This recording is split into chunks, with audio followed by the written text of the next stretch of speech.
Picture this. You're in emergency with a nasty infection. The team wants to start antibiotics fast. The chart pops up a bright red warning, Penicillin Allergy. In that moment, nobody argues with the computer. They just steer around penicillin and reach for broader, pricier drugs. But here's the twist. Almost 9 out of 10 people who carry that label aren't actually allergic. Wild, right? Today we're following one of those patients through the ward to see what happens when that single line in the chart is wrong, and how the world's largest study just gave hospitals a simple way to fix it. Signpost 1. Why the label matters. First, let's zoom out from the bedside to the whole hospital. That red alert doesn't just change one prescription. It nudges pharmacy budgets, infection control policies, even antibiotic resistance patterns. Over years, those tiny nudges harden into concrete rules. Stock this drug, avoid that drug, create a backup plan for every allergic patient. All of it built on an assumption no one has rechecked since, sometimes, childhood. Signpost 2. What the new study did. Now for the good news. An international team asked, what if we stop assuming and start sorting?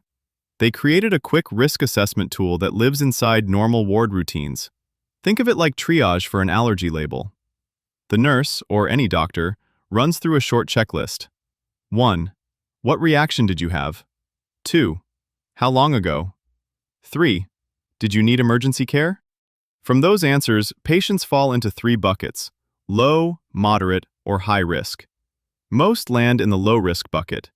A smaller slice is moderate, and only a tiny fraction are truly high risk. Here's the game changer. If you're low risk, the pathway skips the traditional skin tests and goes straight to a single, supervised oral dose of penicillin, right there on the ward. Your regular team watches for a few hours. No reaction? The label comes off before you even leave the hospital. Let that sink in. Something that once took months in a specialist clinic now fits into a Tuesday afternoon shift. Signpost 3. Safety nets and guardrails.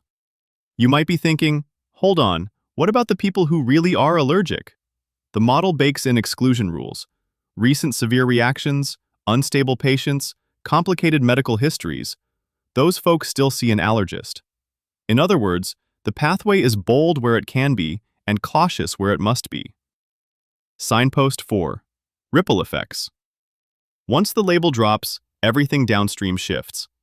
Surgeons can plan tighter, cleaner antibiotic coverage. ICU teams inherit fewer mystery allergies. Microbiology labs start to see resistance patterns that reflect real-world drug use, not outdated red flags. Pharmacy shelves reorder themselves. And for patients, the payoff often shows up months later. Their next infection is treated faster, with fewer side effects, and usually on first-line drugs. Mini story break. Meet Maria. She's 46, came in with pneumonia, and had a vague memory of a rash after penicillin when she was 8. The checklist put her in the low-risk group. 1 supervised pill later, no rash, no wheeze, nothing.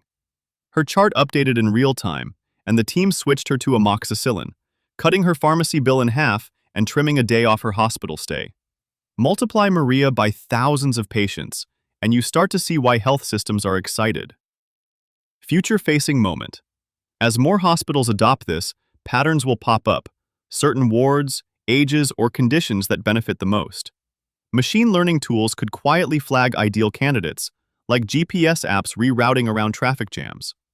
Insurers may even reward hospitals for delabeling because it saves money and fights resistance.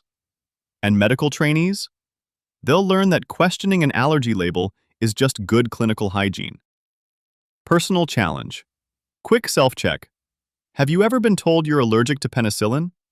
Can you remember what actually happened? A vague rash as a kid doesn't equal a lifelong ban.